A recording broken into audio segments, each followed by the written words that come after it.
Welcome to Varnan.learning. Starting the another session of CSIR UGC Net Part A, that is the General Aptitude. Previous video में previous lecture में हमने क्या बताया था आपको, direction reasoning से रिलेटेड क्वेश्चंस बताए थे। डायरेक्शन रीजनिंग से रिलेटेड क्वेश्चन जो प्रीवियस ईयर में आया है उससे रिलेटेड मैंने ऑलमोस्ट सारे टाइप आपको उसमें डिस्कस कर लिए हैं। So now further I move to another topic. This topic is blood relation. So blood relation के questions mostly UGC NET CSIR part A में रेगुलरली पूछे जाते हैं and the type of questions which is asked from the blood relation जैसे ही आते हैं वैसे ही वी बिकम कि हम इस क्वेश्चन को कैसे सॉल्व करें. तो question is very easy, but इसमें जो फॉर्मेट टाइप ऑफ क्वेश्चंस दिए होते हैं वो देख के ही थोड़े टिपिकल लगने लगते हैं. तो लेट्स सी ब्लड रिलेशन के क्वेश्चंस आते हैं तो हम कैसे सॉल्व करते हैं. ये चार्ट मैंने आपको इसलिए शो किया है यहाँ पे सो दैट आप अगर ब्लड रिलेशन का क्वेश्चन आए तो आप इसको इस फॉर्मेट में आप अपना डायग्राम अगर बनाएंगे so you will be better know how to solve the question. जैसे फादर और मदर एक जनरेशन में आते हैं, so right father and mother in one generation, then wife and son other generation में आ गए फादर के, then sorry father and mother एक जनरेशन में आ गए, then son and daughter the children of father this couple father and mother, and इनके जो वाइफ एंड हस्बैंड है ये सेकेंड जनरेशन आ गई. So this chart I let you know with after discussing the further. So blood relation के question जानने से पहले हम देखते हैं कि किस टाइप के क्वेश्चन ब्लड रिलेशन में पूछे जाते हैं. तो मोस्टली जो क्वेश्चन हमारे पूछे जाते हैं वो inductive blood relation. Inductive blood relation में क्या होता है, ए और बी है वो किसी को इशारा करके, किसी को डायरेक्ट करके, किसी को इंडिकेट करके कहते हैं कि वो पर्सन जो है हमारे फादर है या मदर है या हमारी सिस्टर के भाई के नाना के, समथिंग लाइक दिस. सो किसी भी अगर ए और बी किसी को या फिर कोई भी पर्सन, दो या दो से ज्यादा पर्सन किसी को इंडिकेट करके बताते हैं कि उनसे हमारा क्या रिलेशन है, this type of question is known as blood relation question. Then आता है हमारा coded blood relation. Coded blood relation में जब क्वेश्चन हमारे फॉर्म में दिया हो a plus B is equals to a is the father of b and a plus b is equals to a is the wife of b. तो अगर इस plus sign, dollar sign, triangle sign, inverted triangle sign, square sine, अगर इस तरीके के sign से अगर हम कोई भी रिलेशन बताते हैं then this is known as coded blood relation questions. Then third type of जो क्वेश्चंस पूछे जाते हैं वो पजल ब्लड रिलेशन में पूछे जाते हैं.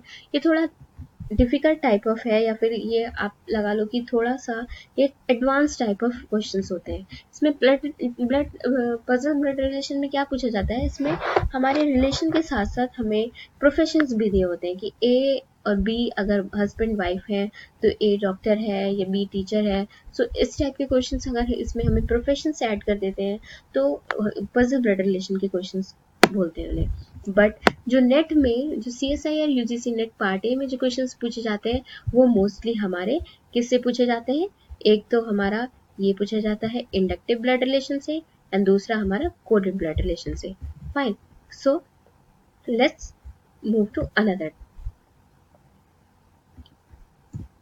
अब यहाँ पे हमसे क्या पूछा जा रहा है, नो द सिंबॉलिक रिप्रेजेंटेशन. अब सिंबॉलिक रिप्रेजेंटेशन में ये कहता है कि अगर ब्लड रिलेशन का क्वेश्चन आया तो हम उसको कैसे सॉल्व करेंगे. अगर हमारे पास मेल के लिए पूछा जा रहा है तो हम इसको बॉक्स में रिप्रेजेंट करेंगे. दैट इज व्हेनेवर हमसे मेल के लिए पूछा जाएगा तो हम इसको बॉक्स में रिप्रेजेंट कर देंगे. फाइन. और अगर जैसे for example if A is a brother of B, अगर ए ब्रदर है बी का, अगर यहाँ पे हमें बी का रिलेशन नहीं पता है, वी आर नॉट नोइंग कि बी का रिलेशन ए से क्या है, तो हम ए को हम बॉक्स में रिप्रेजेंट करेंगे बिकॉज ए इज मेल. ऐसी फीमेल के लिए देखते हैं, फीमेल को हम सर्कल से रिप्रेजेंट करेंगे. For example if P is a sister of Q, तो पी जो है हमारी बॉक्स में आ जाएगा. ठीक है. अब क्यू का यहाँ पे हमें रिलेशन नॉट नोन है तो इसलिए हम क्यू को नहीं लिखेंगे. ऐसी हस्बैंड वाइफ रिलेशन, अगर हस्बैंड वाइफ रिलेशन है तो हस्बैंड को हम बॉक्स में और वाइफ को हम सर्कल में एंड बीच में हम ये प्लस का साइन लगाएंगे. Fine. Now for example if A is a wife of B, तो ए को हमने सर्कल में दिखा दिया एंड बी को हमने बॉक्स में दिखा दिया. Getting my point. And brother and sister का जब रिलेशन है तो ब्रदर इज मेल तो हमने इसको बॉक्स में दिखा दिया एंड सिस्टर को हमने सर्कल में दिखा दिया. एंड इनके बीच में जो साइन लगेगा वो साइन लगेगा माइनस साइन का। ना जनरेशन गैप का अगर आया तो हम इसको इससे रिप्रेजेंट करेंगे। नाउ ये वाली वीडियो में आपने देखा कि generation gap father and mother एक जनरेशन है, इनके बच्चे सेकेंड जनरेशन आ गई, तो हमने इसको ये वाला यूज कर लिया, राइट। Moving to questions. जैसे जैसे ही ये देखिए फादर एंड मदर है, अब इनका बेटा ये सेकेंड जनरेशन आ गया, इसकी वाइफ इधर हम दिखाएंगे, ठीक है। अब इनके बच्चे थर्ड जनरेशन में आ गए, so this we will represent like this. Now अब हमसे पूछा जाएगा कि ये इनके कौन है, दैट इज ग्रैंडफादर, एंड ये इनके कौन है, that is grandmother. Fine. Now ऐसे ही फादर मदर, इनके जो सेकेंड जनरेशन है son and daughter. Now moving to questions. अब ये क्वेश्चंस हमारा पहले पूछा गया है। ये जो क्वेश्चन मैंने पिक किया है, this is from the previous year of CSIR UGC NET question. So it came in previous year, और ये कौन से टाइप ऑफ क्वेश्चन है, it is a coded type of question. So this question, how we will solve this, see this is given A into B represents A is the father of B, fine. और यहाँ पे हमें दिया है A triangle B means A is the husband of B, and A inverted triangle B means A is the wife of B, and now it is given A triangle A square B means A is the sister of B. Which of the following represents C is the father-in-law of the sister? So मैंने आपको यहाँ पे जो है, यहाँ पे हम तीनों ऑप्शंस को सॉल्व करके देखेंगे, बट मैं यहाँ पे पहले फोर्थ ऑप्शन को सॉल्व करके आपको बताती हूँ कि इस टाइप के क्वेश्चंस को कैसे सॉल्व करेंगे। अब यहाँ पे दिया है A इंटू बी, जो है हमें यहाँ पे क्वेश्चन में दिया है कि कौन है, A is the father of B, तो A into B is A is the father of B। हमने बताया A हम फादर है, दैट इज मेल है, तो इसलिए हमने इसको बॉक्स में दिखाया है, ठीक। सो A is the father of B। अब यहाँ पे B का रिलेशन नहीं पता है तो इसको हमने ऐसे ही छोड़ दिया। देन हमें जो सेकेंड स्टेटमेंट दी है वो दी है A triangle B means A is the husband of B, तो A B का हस्बैंड है, दैट मीन्स ये मेल है, और B का हस्बैंड है, दैट मीन्स B इसकी कौन होगी, वाइफ, तो इसलिए हमने इसको सर्कल में दिया, और हमने हस्बैंड वाइफ के रिलेशन में प्लस का साइन बीच में रिप्रेजेंट किया है। देन हमें तो थर्ड क्वेश्चन में दिया है A inverted triangle B means A is the third में दिया है A inverted triangle B means A is the wife of B।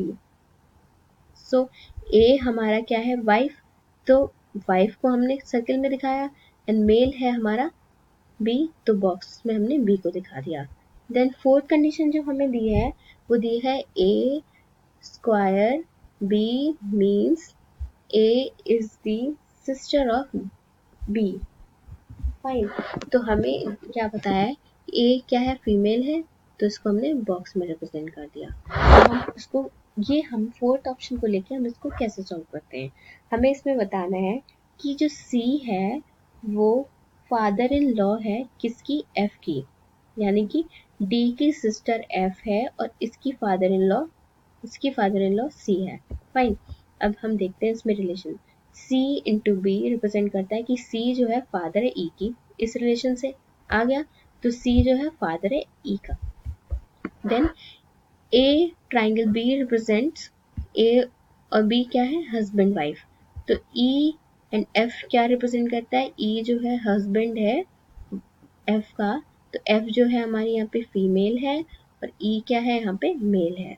Then F square D represent F is this A square B represent क्या कर रहा था यहाँ पे, कि जो A है वो क्या है, सिस्टर है B की, तो यहाँ पे F जो है क्या है, सिस्टर है D की, फाइन।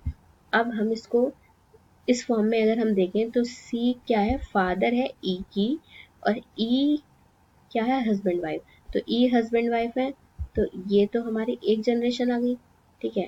अब हमारा कह रहा है E के फादर कौन है, C, तो फादर इज, इसको इसके ऊपर रिप्रेजेंट कर दिया। देन क्या कह रहा है, F की सिस्टर है D, तो ये F की सिस्टर D है या फिर D की सिस्टर F है, राइट।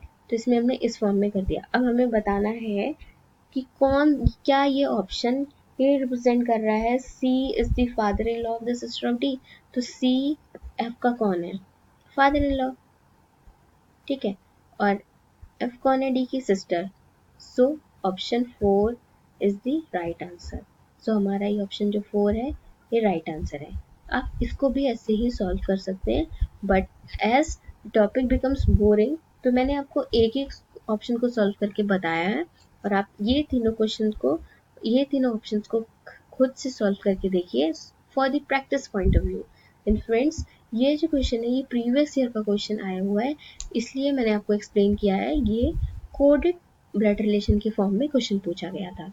देन ये कुछ प्रैक्टिस क्वेश्चंस हैं, ये इनको आप सॉल्व कीजिए।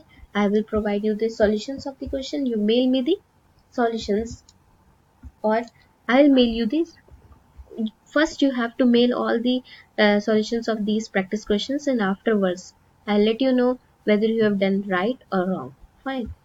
So I know these section A is boring for you people, but please practice it so that you can attempt all 15 questions correctly.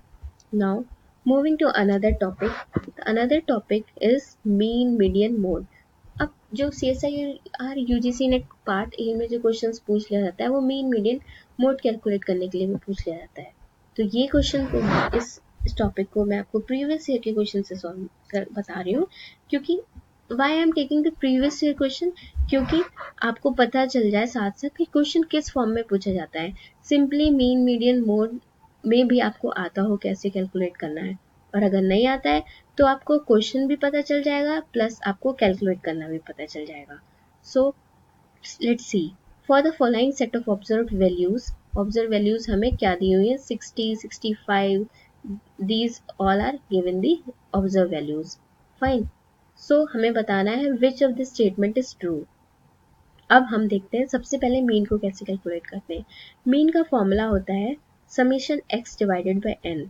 तो समीशन x यहाँ पे दिया है वो होता है इन सारी टर्म्स का सम, यानी कि 60 प्लस 65, इन सारी टर्म्स का सम जो होता है वो होता है समीशन x। तो इन सारी टर्म्स को अगर हम सम करेंगे तो कितना आ रहा है? 13375, ठीक है। अब यहाँ पे n जो दिया है ये होता है total number of observe value, यानी कि जो भी कुछ हमारे वैल्यूज दिए हुए इनके नंबर कितने हैं, यानी 1 2 3 4 5 6 7 8 9 10 11 12 13 14 एंड 15, टोटल कितने? 15। So total number of observe value is 15। सो हम इसको कैलकुलेट करेंगे summation x divided by n, we will come out to be 89.13. Now moving to median. Median में क्या होता है? जब भी मीडियन कैलकुलेट करने के लिए आए, फर्स्ट ऑफ ऑल जितनी भी ऑब्जर्व वैल्यूज है इसको आप असेंडिंग ऑर्डर में लिख लीजिए। यहाँ पे असेंडिंग ऑर्डर में ऑलरेडी दिया हुआ है, सो हम असेंडिंग ऑर्डर में एज इट इज रहने देंगे, और अगर क्वेश्चन में नहीं दिया हो तो आपको असेंडिंग ऑर्डर में लिखनी होगी। तो यहाँ पे total number of observe values यहाँ पे कितनी है? 15 n। तो ये क्या है? हमारी ऑड, ठीक है। अगर हमारी n की वैल्यू ऑड होगी तो हम फॉर्मूला यूज करेंगे n+1 divided by 2 a term, that is 15 + 1 divided by 2 a term, that is 8th term. तो यहाँ पे हमारी 8th टर्म कौन सी है? 1 2 3 4 5 6 7 and 8। So your median will be 82। लेकिन अगर सपोज यहाँ पे 14 दिया होता, 14 विल बी इवन, तो इवन के लिए हम कौन सा फॉर्मूला यूज करेंगे? ये वाला। अगर यहाँ पे सिर्फ सपोज यहाँ पे अगर हमें यहाँ पे 14 दिया होता तो इवन के लिए हम ये वाला फॉर्मूला यूज करते। 14/2 तो क्या आ जाता?